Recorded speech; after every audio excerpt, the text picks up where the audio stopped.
China accuses Uighur Muslims of heading to Syria and Iraq to join a holy war. The claims are adding to a growing controversy surrounding the treatment of Uyghurs trying to escape what they say is persecution at home. But should those who have left be made to return? This is Inside Story.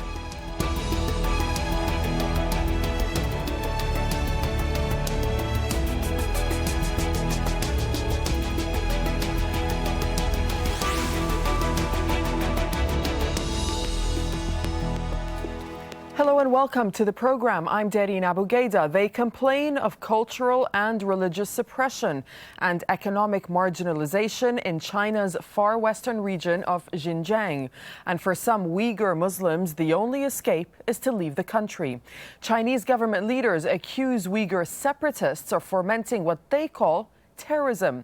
And now Beijing has gone a step further, saying more than 100 Uyghurs deported from Thailand on Thursday were heading to join the wars in Syria and Iraq. Well, the UN Refugee Agency condemns the deportations as a flagrant violation of international law. Rights groups fear the Uyghurs will be tortured once they're back in China. Scott Heidler in Beijing has more for Inside Story.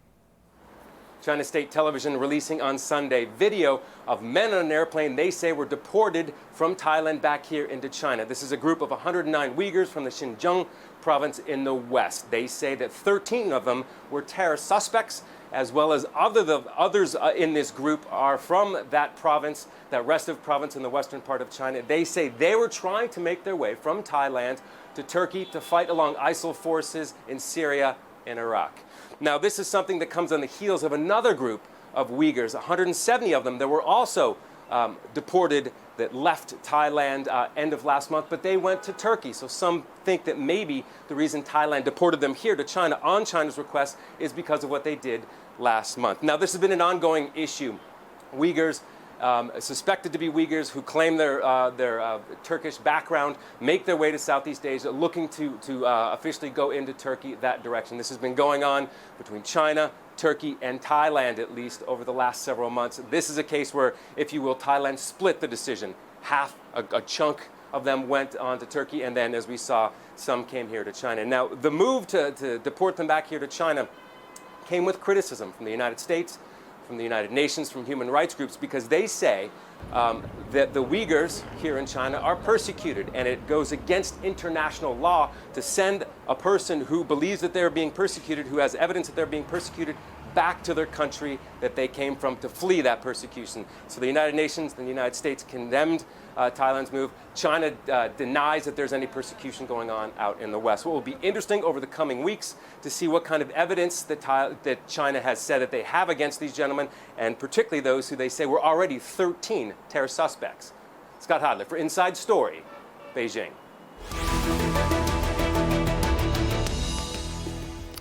Well, I'm joined by our guests to discuss this in Beijing. Victor Gao, he's the director of China National Association of International Studies. That's a government think tank. In Istanbul, Mustafa Kibaroglu, he's head of the Department of Political Science and International Relations at MEF University. Over in Washington, D.C., we have Alim Saitov. He's a spokesman for the World Uyghur Congress. Welcome to all of you for joining us on Inside Story. Before we get started with the discussion, let's just take a look at China's Uyghurs in a little more detail. As we mentioned, they're concentrated in the western province of Xinjiang. Their language is related to Turkish, and they share ethnic and cultural roots with Turkey, as well as neighboring Central Asian countries. For decades, there has been a low-level Uyghur insurgency against what's seen as the growing influence of the majority Han Chinese in Xinjiang. Uyghurs are saying that Hans are better off, they have more economic opportunities, which has created resentment. They also complain of severe restrictions on practicing their faith, including a reported ban on fasting this Ramadan.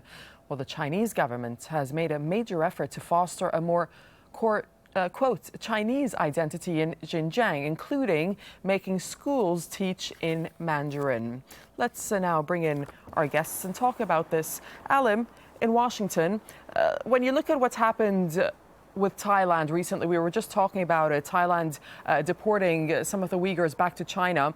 Thailand has now come out and said it's defending its position to send the groups of Uyghurs back to China, saying this, that it's worked with China and Turkey to solve the Uyghur Muslim problem, and we have sent them back to China after verifying their nationality. But you are concerned about their return. Why is that? Yeah, it's not only that I am concerned with the forcible deportation of 109 Uyghurs by the Thai government to China. We have seen over the past week that the United Nations, the US, the European Union, and many human rights organizations, as well as Turkey, all are very concerned and condemn the Thai government's deportation of these Uyghur refugees who have fled from Chinese persecution. Because under China's communist rule, the Uyghur people, being Muslims, have been targeted for their faith and religious belief, especially after the 9/11 terrorist attacks in the United States. And now with the recent rise of ISIS in the Middle East, the Chinese government has used that as another pretext to justify its heavy-handed rule in East Turkestan. As a result, hundreds, if not thousands of Uyghurs had no choice but to flee our homeland to other countries, especially to Turkey, via Southeast Asian countries. But many Uyghurs who were deported back to China in the past by countries such as Cambodia and Malaysia, they were severely punished by the Chinese government, and many of them simply disappeared once they were in the Chinese government custody. And when you refer to Cambodia, Alan, this of course happened in 2009. But let me just pick up on a point that you mentioned. You mentioned ISIL just a moment ago. Victor, according to China, they're saying that the Uyghurs from Xinjiang are being given Turkish identity papers in Southeast Asia by Turkish diplomats. They are then taken to Turkey, where some are sold to fight for groups like the Islamic State.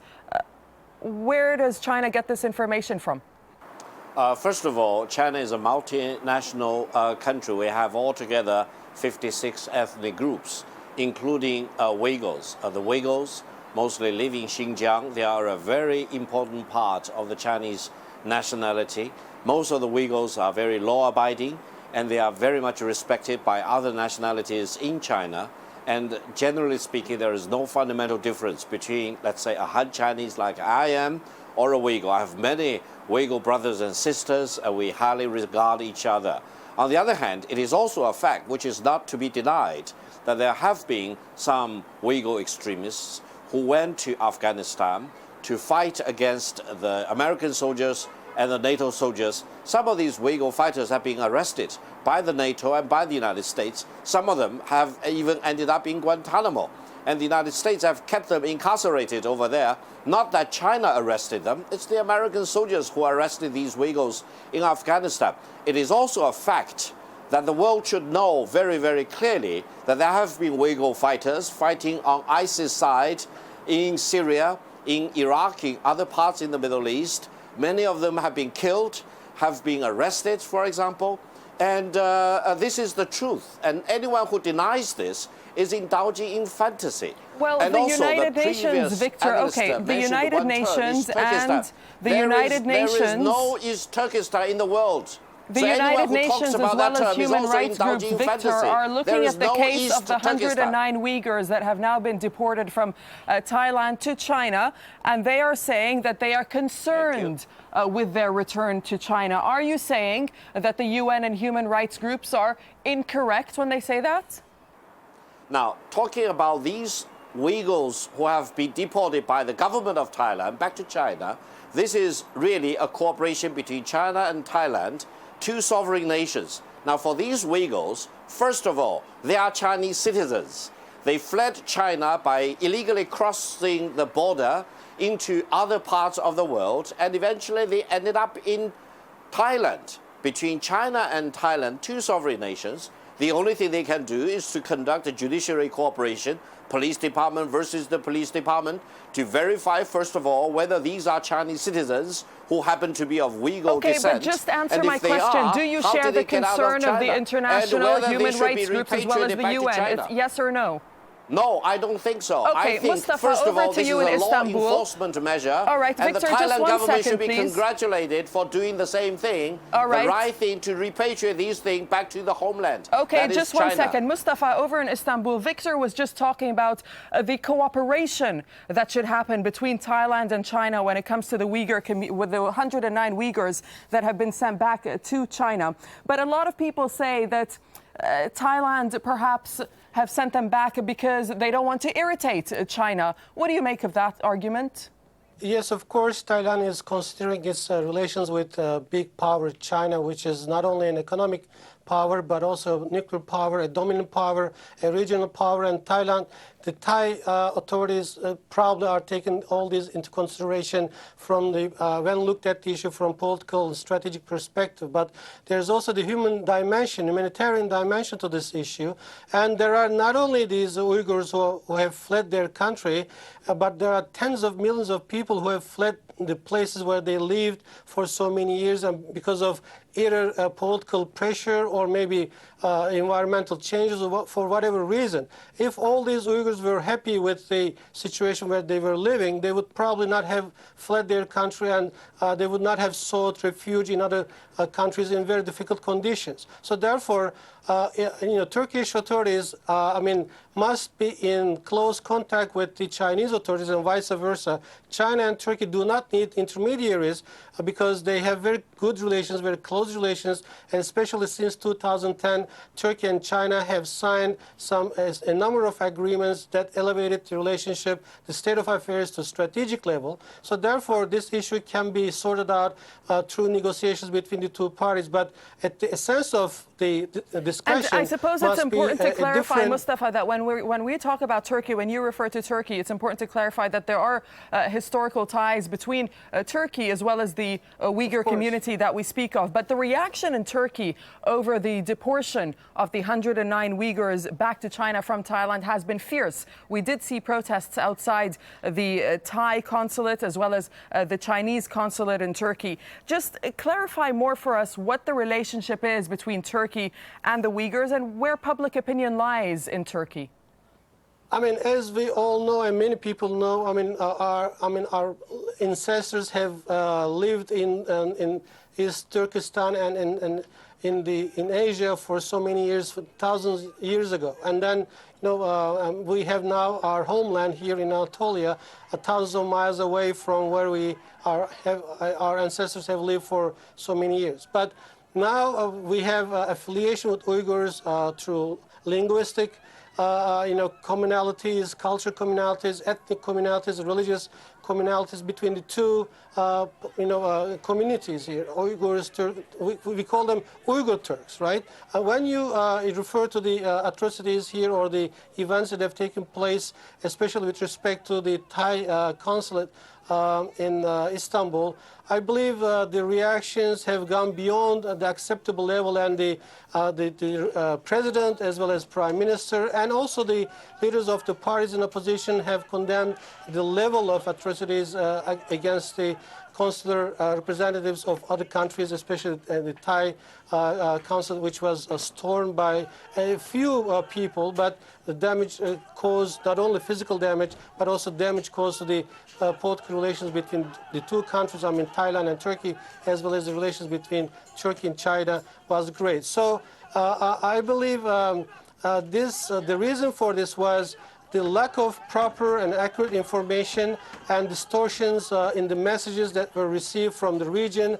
And of course, the social media exacerbated tension, and people's reaction, as I said, went beyond the tolerable level. And I believe the law enforcement units have taken prompt action, but it was a little bit late. And the president, in his speech that addressed to the international community, he also sent messages to the law enforcement units that such a thing should not occur again. Okay. Alim, on June the 30th, the Turkish government issued a statement and it expressed its deep concern with the reported news of bans on fasting and on children attending mosques. But then following that, Erdogan came out and he was slightly more cautious, calling for calm, and he was calling for Turkish citizens not to believe everything they hear about Chinese rule in Xinjiang. So what do you make of that change?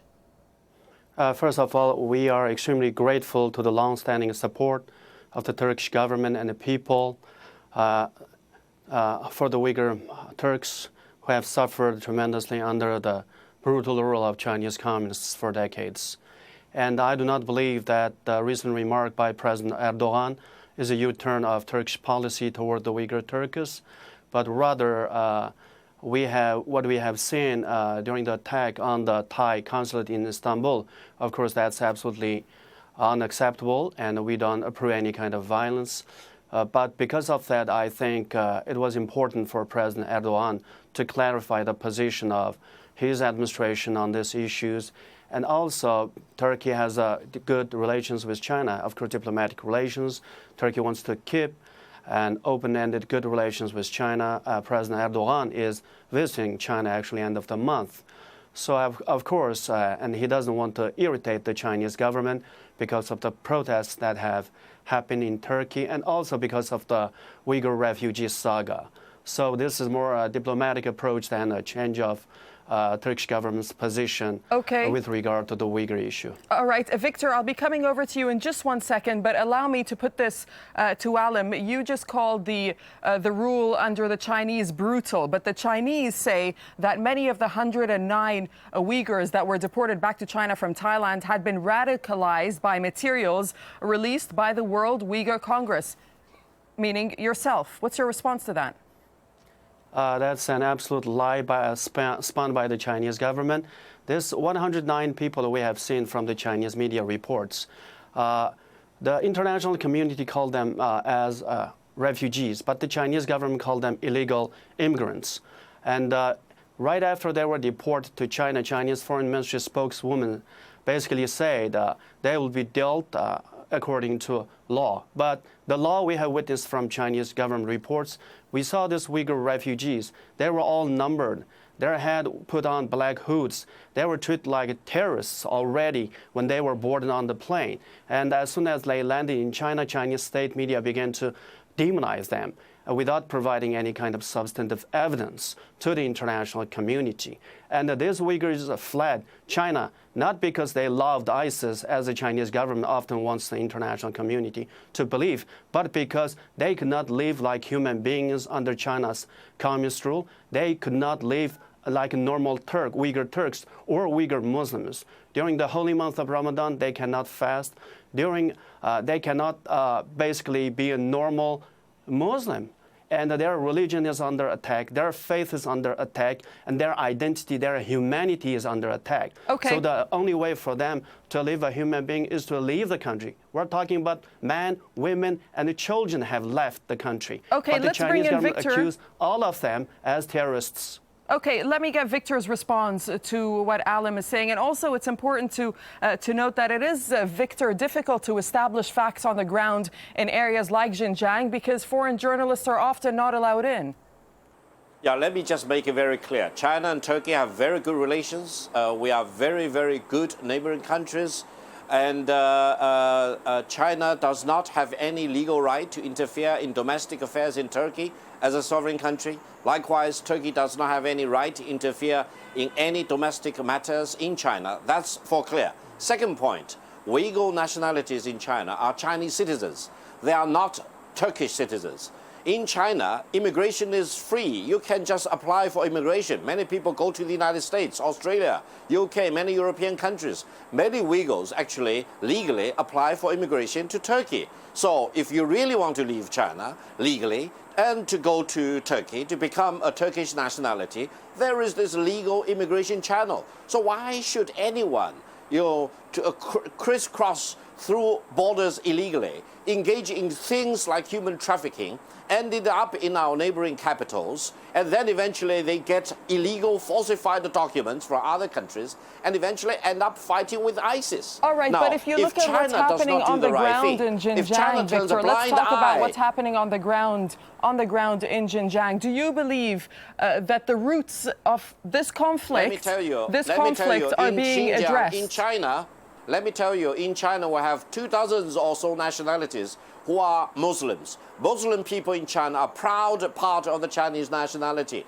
I personally have many Muslim friends, brothers and sisters, of the Uighur nationality, of the Kazakh nationality, of many nationalities. Hui nationality friends abound in all parts of China. Therefore, there is no problem between China and Islam. China is a big supporter of the Arab countries. China is a big friend of Palestine. China is a big friend of Turkey. You name any Turkish or Islamic countries, and you tell me which country, which is a Muslim country, China is not a big supporter of. Right, but there has been unrest on the ground, Victor. That is a fact that we cannot deny. In 2009, there was ethnic rioting in Urumqi. There were around 200 people that were killed. My question to you is, what's being done to address the root causes of this conflict?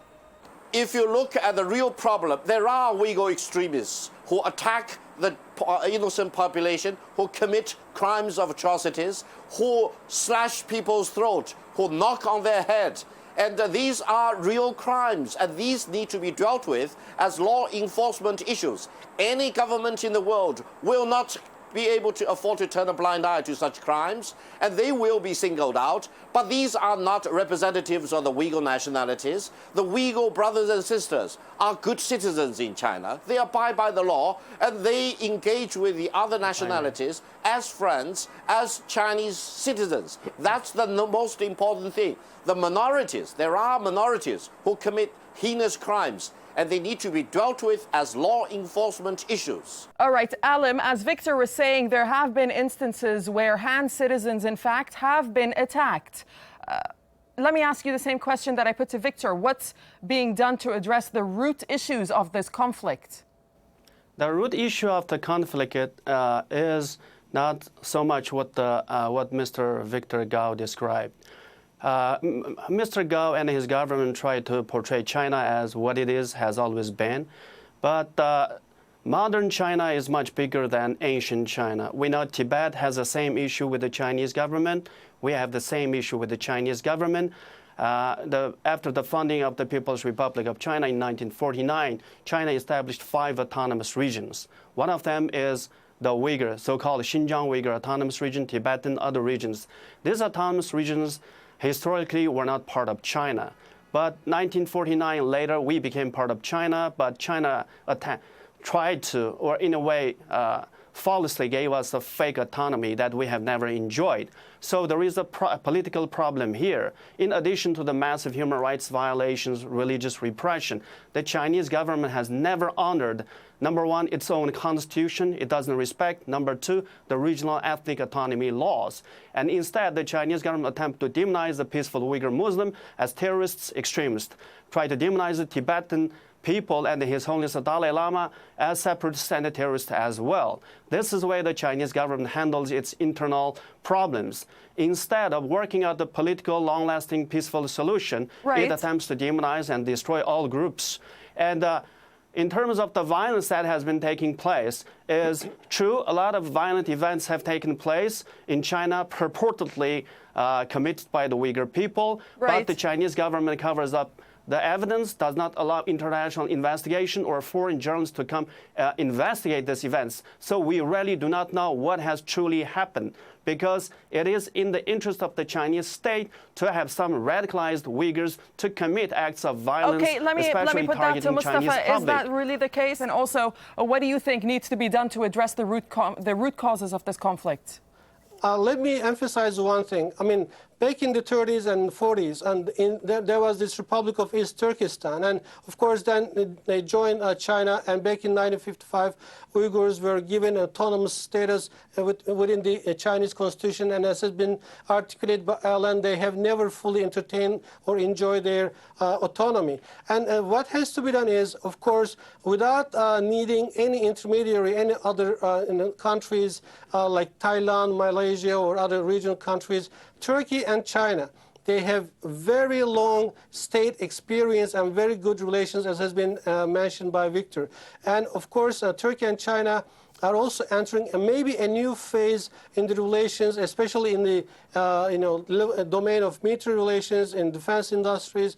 And there is this issue of missile defense system that might be bought from a Chinese company. So these issues must also be borne in mind as to why before or after the president's visits from Turkey to China, such things happen. And of course, humanitarian dimension should never be forgotten, because the UNHCR would not condemn any country without having any evidence or substantiating facts, figures in hand. So therefore, the humanitarian dimension must be properly addressed. Right. And Turkey and China can sort this thing out only through bilateral communication. Okay, on that note, we'll have to leave it there. Thank you very much, Victor Gao in Beijing, Mustafa Kibarolo in Istanbul, and Alim Saitov in Washington, D.C. We appreciate your time with us. Thank you for watching Inside Story. As always, we do welcome your thoughts. You can always get in touch through our program page on aljazeera.com. You can post your comments on facebook.com/AJ Inside Story. You can also tweet us using AJ Inside Story. From myself and the whole team here in Doha,